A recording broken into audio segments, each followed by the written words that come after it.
Welcome to Angry Me Production. Today we have a special guest, Jason Sigler from Austin, who lived here for his high school years and went abroad after that, came back for a couple of months. And today our topic is social media.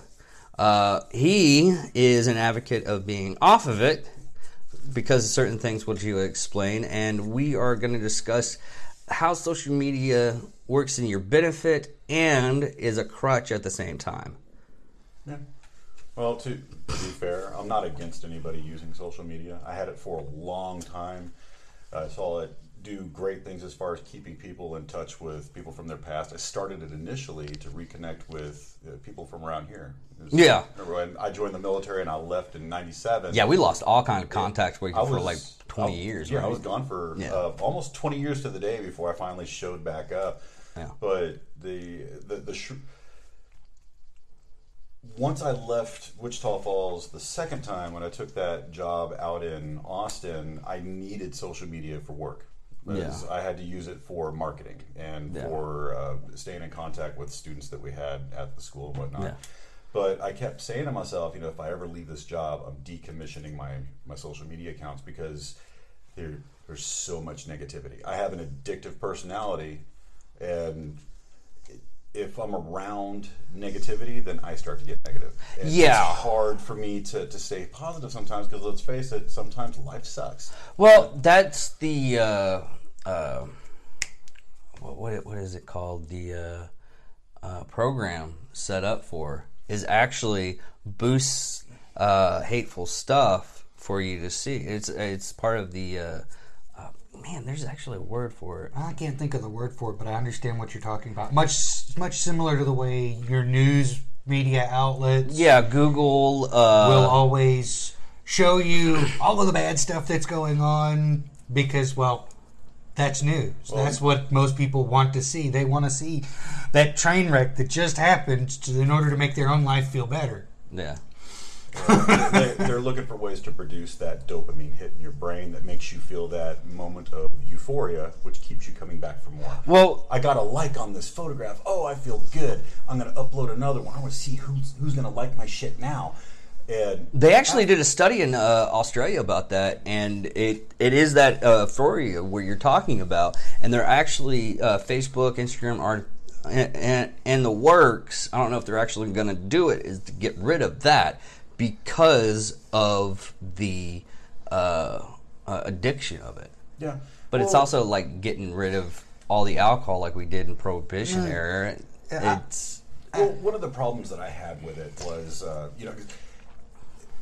once I left that company where I was required to have social media for work in and of itself, I decided, I'm going to hang on to this account because it became my source of collecting memes. I got a pretty good meme game. I was collecting them, and I got a kick out of it. I would find something that I thought was hysterically funny, and I'd post it up to kind of laugh with everybody else about it. But it wasn't until I posted a specific meme that was anti-religious. Well, I can't say anti-religious. It was more or less anti-Christian. Sorry, I'm an atheist, guys. If that hurts your feelings, I don't care about your feelings. So when I posted that, a lot of my friends, like even devout Christians, were laughing. I was like, oh, that's funny. And it's funny because it's satire, right? Yeah. Well, there was another group that saw that particular post that got really upset with me, and they were demanding, you need to take that down. I thought, no. This is mine. I don't put it up there for you. I put it up there for me. And then one of the comments made was, and this is a direct quote, God shall not be mocked. And this was said by somebody who, within the previous couple of days, was mocking another religion. So I said, it's only okay if I'm mocking a religion that's not yours. But when you turn around and you look at me and you say, if you say to me, I can't put something up like that because it's against my religion, I'm fine with that. But when you say to me, you can't post that because it's against my religion, well, fuck you. Yeah, well, that's what we also covered in council culture, to where it's mob mentality. Yeah, well, at the end of the day, the short of the long, what ended up, that was the catalyst that maybe decide, you know what, I've had it with this shit. I don't need social media anymore. Everybody that, I That looked and at we my usually friends send, list. we usually just feed you the means anyways. Yeah. Well, I mean, I looked at my friends list and I had like 700 plus friends that I hadn't talked to in like 20 years. Yeah. So I was like, okay, Or you so need- I or- reach out to these people, or they'd reach out to me and go, oh, hey, it's nice to see you. They send me a friend request, and I'd accept it. And I was expecting us to use the platform for what it was intended, which is, excuse me, networking. But then I'd never hear from these people. I was like, well, what, over the past 20 years, you haven't been impactful to my life. I'm clearly not impactful to yours. Why the hell am I doing this? So, and then I also look at it and I see all the negative shit that's getting posted up there. A lot of it is coming from multimedia or from news outlets, and I look at it and I kind of got tired of having to watch CNN, Fox News, BBC, and all these other news networks to sift through all their bullshit to find the truth. Or basically, you're just watching a battle on screen. Yeah, That's I basically just- it. And it's a virtual battle. It's a was virtual battle. exhausting. Yeah, it's a virtual battle to the point where right now we're at a point where, hey, if you're not in my realm of thinking, we can't be friends anymore. And we were and those two people were probably best friends and did everything for each other to the point to where they saved their lives. And as soon as they get to that instance, they just drop that person, treat that person like a piece of crap. And it's like me and Michael right now. He is an atheist. I am Baptist. I am not going to get rid of these two people right here because their views on Christianity is totally different from mine. You do not believe what I believe? Hey, good for you. You have your own opinion. We are not going to go out and create havoc unless someone crosses us to the point where we're going to mess up your world. Well, I think it kind of comes back to a problem that we had when I was in the dog training community, and that was that the only thing two dog trainers are going to agree on is what the third one's doing wrong. So the same thing can be said with religion. Well, it's the same thing as what's breaking us apart now is technically the stuff that we don't care. Most people don't care about when you actually hang out and have good conversations. People don't even want to have good conversations. They want to have a good fight. And instead of fighting, you debate. You don't fight. You don't argue. You're not arguing. You're debating. And after you're done, you still go out and it's like, hey, I hear there's a new movie. You want to go see it? Yeah, sure. Let's go see it. And I can agree with most everything he said, down to the point of, people either want to have an argument or they want to have a yes man saying, I agree with you. Yes, you're 100% right. Everything you just said is, how do you learn from that? If your opinion is always being up-talked and nobody brings out the negatives of what you have to say, how do you learn from that? No, you don't learn it for anything. The thing is for people to get out of their own way. Yes. No, you can laugh about that, but having a conversation and a person just wanting to get their point across to where they know they're doing right. They want to believe they are doing right, no matter what the argument is. It could be about politics, it could be about religion, it could be about how your lifestyle is going. It could be about how you train your dog, because I know there's some people that know how to train their dogs better. For you believe that your training for dogs is this way. And I even said, hey, I found this guy on a podcast called Mike Rowland? Mike Ritland? Ritland? Yes, Mike Ritland. Navy SEAL? Yeah, Navy SEAL, who now what he does is he takes service dogs and trains them out of the environment that they were in so they can just be a regular dog. Mm-hmm. And you have a disagreement on how he does his stuff. No, I don't have a disagreement with regard to the way that he trains dogs.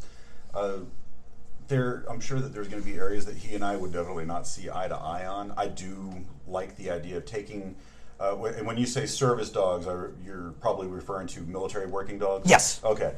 So when I'm all for taking these dogs that were military working dogs or law enforcement working dogs, dogs that had a long, stressful career of being around gunfire, jumping out of planes, strapped to killing machines.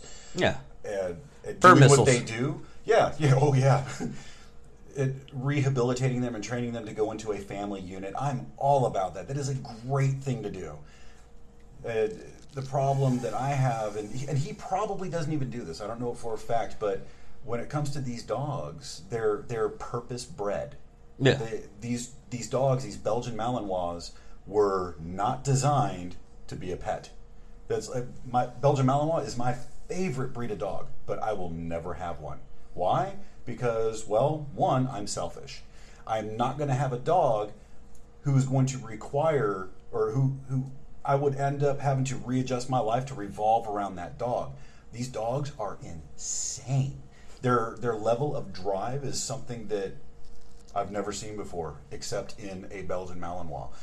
This is the type of dog that you take outside and you can load their tennis ball into a cannon and just shoot this ball hundreds of meters for an hour straight, wearing these dogs out running at 35 miles an hour for an hour straight, chasing this ball down, and they keep bringing it back to you like, okay, throw it again, throw it again, throw it again. But when you finally get done and you go inside, that dog will look at you and go, hey, human, that was 1 hour. We still got 24 left, or 23 left. What are we going to do next? Yeah. Yeah. So these dogs require so much mental stimulation to keep them at a level of calm that, one, will prevent them from destroying everything that you own, because if you take a dog with a high drive and you don't exercise their brain, they become destructive. That's why your dogs chew holes through your drywall. You're not exercising their brains.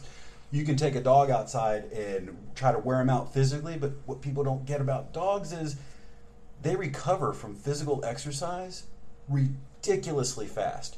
You remember Gibbs. Yeah. I would take Gibbs outside and hurl that ball for 2 hours. He'd come in and he would pour himself into a puddle on the kitchen floor. He would lay there for 20 minutes, and then he'd come back and go, hey, what are we doing next? Yeah. Yeah, so until you exercise their brain, exercising their brain will cause a reaction in the brain that will keep them calm for hours. But people don't know how to do that. Yeah, that's the reason why I don't really want a dog. And if I do get a dog, I would probably just get, instead of, because I'm a avid fan of the Australian Callan dog, but I would rather have like a beagle. No, God, no, not for me. But that was kind of a really long way for me to basically say, and he's probably already doing this, but when you're adopting these dogs out, or when you're adopting any dog out, really, it's got to go to a very specific family unit. Yeah, they set up basically adoption. So it's basically like almost like a kid, but for dogs. Mm-hmm. I do believe we've slightly gotten off topic here. No. Well, since we're already off topic, I noticed this when we first started filming. For a few minutes there, when you were fucking with your beard, I half expected you to look at David and ask him to try to snatch the pebble from your hand. I would have done it. I was just waiting to see it happen. That's why I kept glancing over at him while you were talking. I would have done You're it. doing this number. I would have done it like Master Ken. Well, when I was really little, I had this like nervous tick, and I would constantly scratch right here, and I literally destroyed a section of my scalp when I was very young. So as I've gotten old enough to have other places to touch when that nervous tick hits, and I end up doing things like this. The way that you said that sounds wildly inappropriate. I got older and had other places to scratch. Yeah. I'm like, don't go there. Kids are watching this. Very rarely do I intentionally make an inappropriate statement. Yeah. Not No. Me, I'm pretty much, everybody has to keep me quiet. There's only Why is there one of those Hannibal Lecter masks on Dave again? It's the silencer of the land. It's for everybody's safety and Me, I know I will tend to rant if given an opportunity, not realizing that I'm doing it. I will just on and on and on about something that has no real meaningful purpose. All right, so getting back onto the original topic, we were talking about the social media and why I no longer have it. Well, when all of that negativity was coming out, I finally just said, you know what, screw it. I don't need this shit anymore. So I decommissioned my social media page, and it's been, 10 months since I decommissioned my page. Yeah. And I'm fine.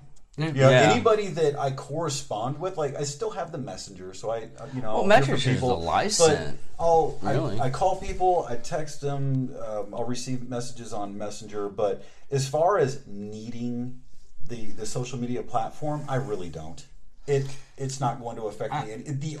It's actually been better for me, because instead of being glued to my little tiny screen, like most of the rest of the new hunchbacked world of freaking liberal arts and gender studies master's degree holders, I don't feel the need to seek the approval of people that I don't know. Yeah.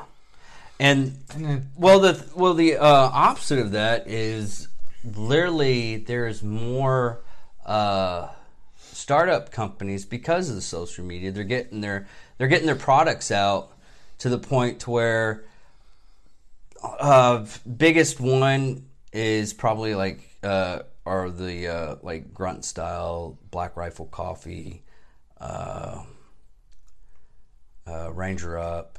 They're the ones I actually follow, and they do have a bunch of stuff. But and going off of that, you also got your podcasts, and what we're doing now is creating your own channel on YouTube, and it's called Melting Snow, by the way.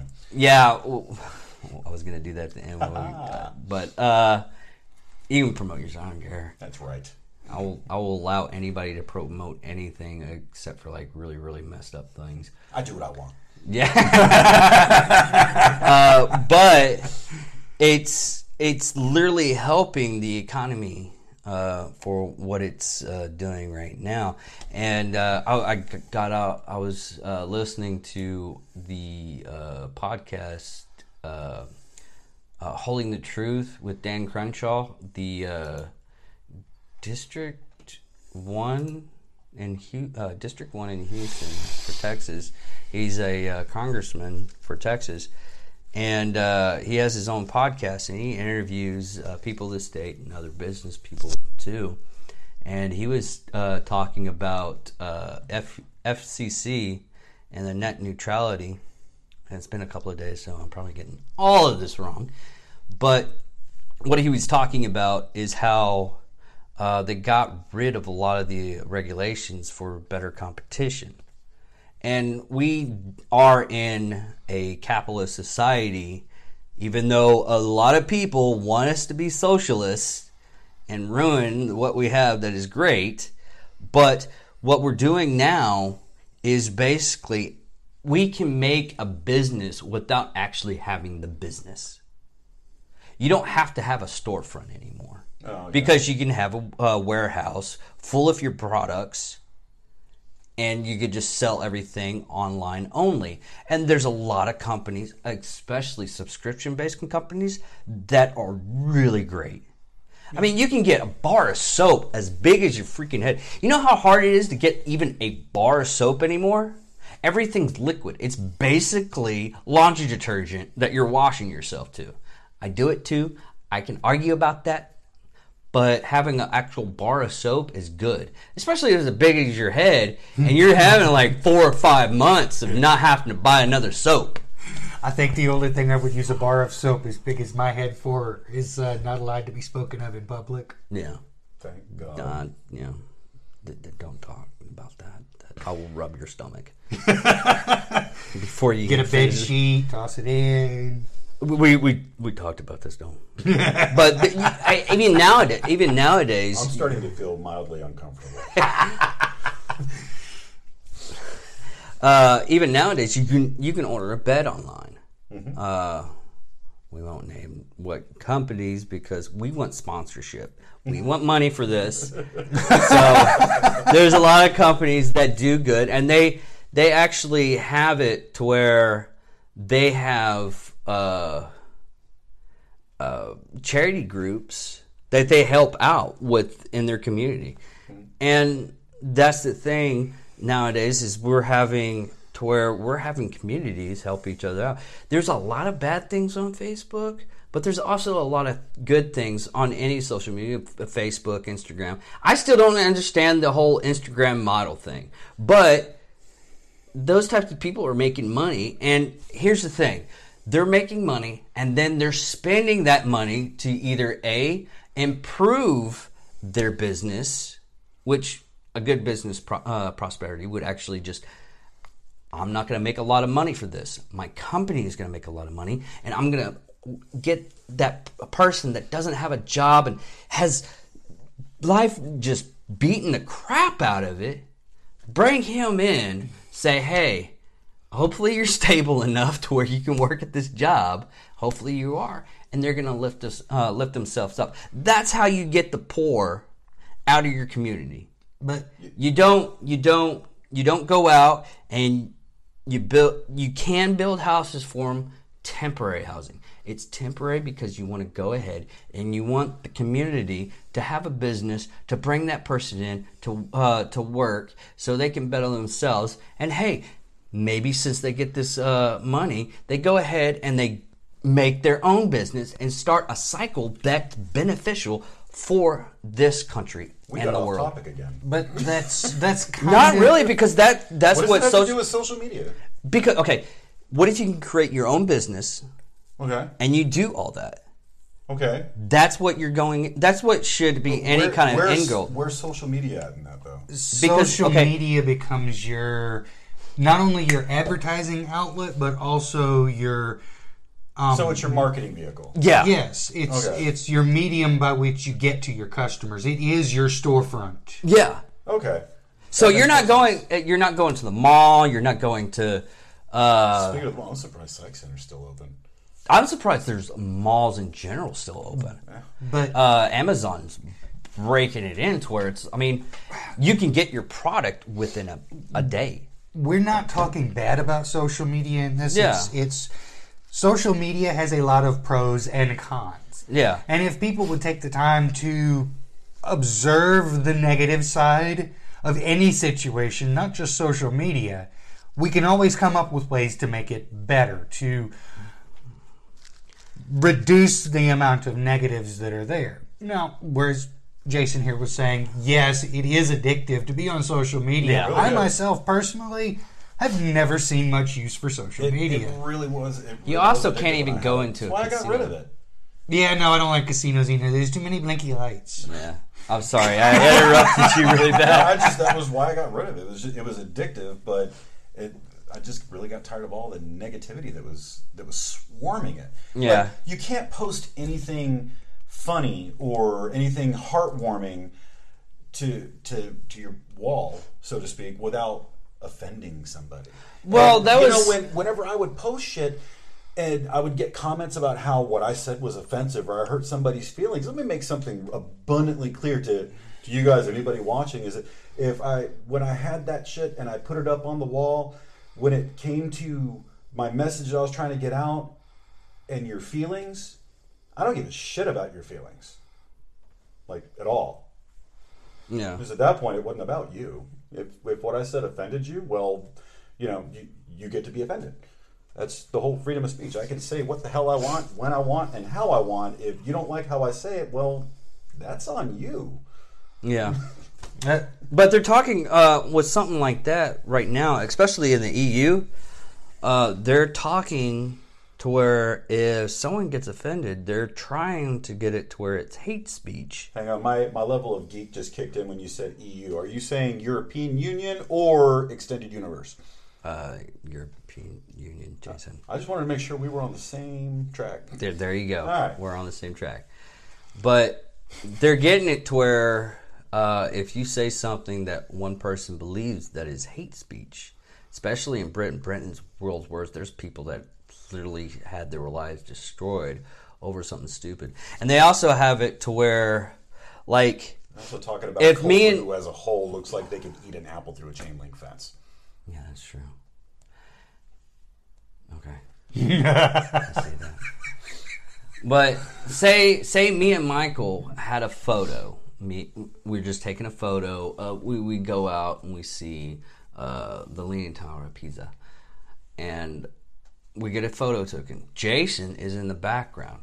Nowadays, over in Europe, they have to literally mark out his face, because if he finds his photo online on one of our Instagrams, Facebooks, Twitter, whatever social media you use, he can sue us. Because he didn't agree to be in that photo. Yeah. Which, I hate to tell you this, accidents happen. You know, it's called a photobomb for a reason. Furthermore, and this is my biggest thing, the argument that I've had with someone else about social media. Social media is a public domain. It's a lot like saying, well, I put this message out there and I'm ticked off that, you know, everybody else is irritated about my message. Well, so be it. If you're driving your car around and you stuck the same message on the hood of your car, what are you going to say? It's the same difference. On the internet, that social media is a vehicle for you to get out to other people. Your car is a vehicle for you to get around in public. And I guarantee, if you put an image on your car and you expect it to not be seen and commented on, or you expect people to have proper comments versus whatever they've got to say, you're forgetting that you're showing it to everybody. Don't put something on social media that you want to only be seen by a couple of people, or vice versa. You know, you're not going to put a naked picture of yourself on the hood of your car. Don't put it on social media. Yeah. Well, it gets down to that where it's the bottom basement person. Oh my God, this YouTube channel sucks. I can't believe you are trying to make me watch this. Why don't you just get a hobo and have him throw his feces into my face? That's how bad this is. Oh, the keyboard warriors. Oh, yeah. Well, you know, there's also always that whole general... Well, now it's not even keyboard warriors, it's social justice warriors. If you don't agree with it, there's two different things you can look at. One, if it's a form of hate speech, where basically the only thing I'm going to classify as hate speech is like certain religious organizations in the South recently have actually been going online and declaring... we should go kill all the gays. We should go kill all the blacks because... Really? That's a thing? Yes, they're thing. They're actually saying that? Yeah, yes. Westminster Baptist Church. They do that all the fucking time. But anyways... What? Yeah, dude, it's a Anybody who says we should go kill somebody because they're different, that's hate speech. It's a different thing to say I disagree with you because that's different.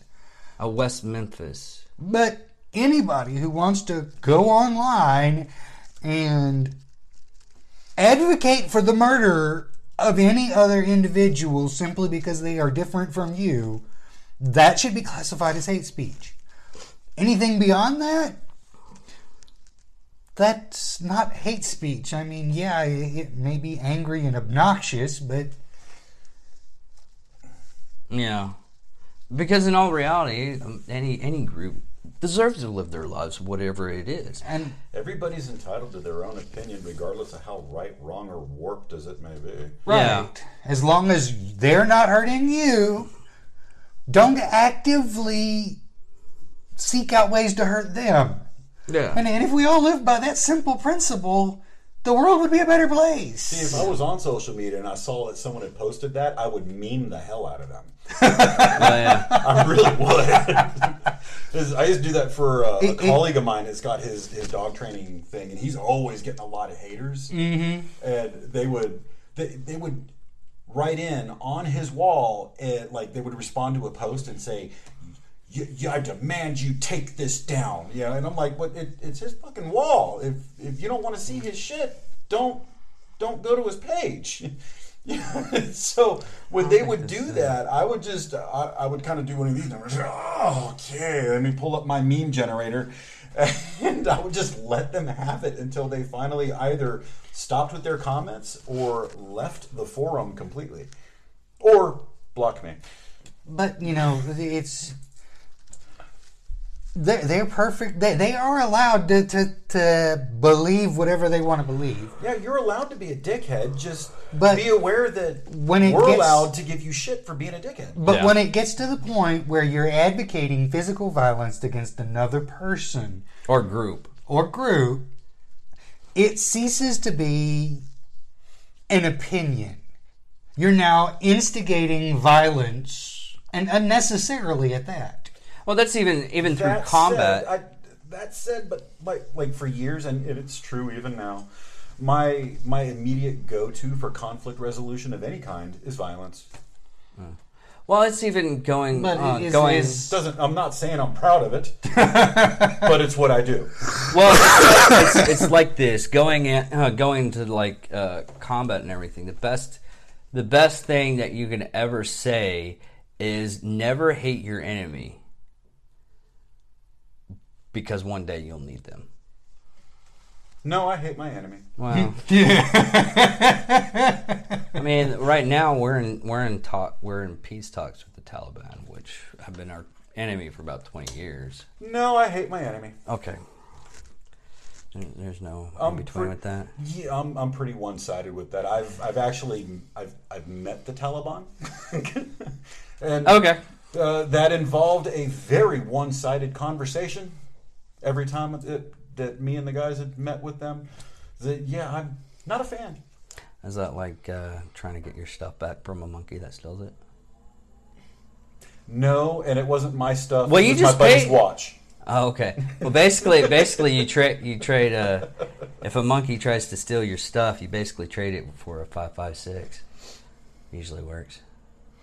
I'm not going to shoot a monkey over a watch. I don't know about that. What he's talking about is years back, my first trip to Thailand. My buddy had his watch stolen by a monkey as we were coming down the brow of the ship. This monkey like running across people, and he's like, "Oh, cool, monkey, hi!" And it's sitting on my buddy's shoulder, and he's like, "Oh, look at the monkey!" And he's scratching, he's playing with the monkey, like rubbing his belly, and this monkey's going, "Ha ha ha ha ha!" And then ran off. And buddy's like, "Yeah, it's a good. That little bastard stole my watch." That was the night that we got drunk with a baby elephant. That's when you go against my general rule of never hand a hand grenade to a monkey. Pull the pin. Why would you hand a canned grenade to anybody? Hand grenade to a hand monkey. Grenade. Yeah, I wouldn't do that either. Yeah, pull the pin, hold the lever. Trade you watch. Nice shiny ball. Come on. That's probably what goes back to you, and he's talking about making traps and just imagining a exploding moose. Yeah.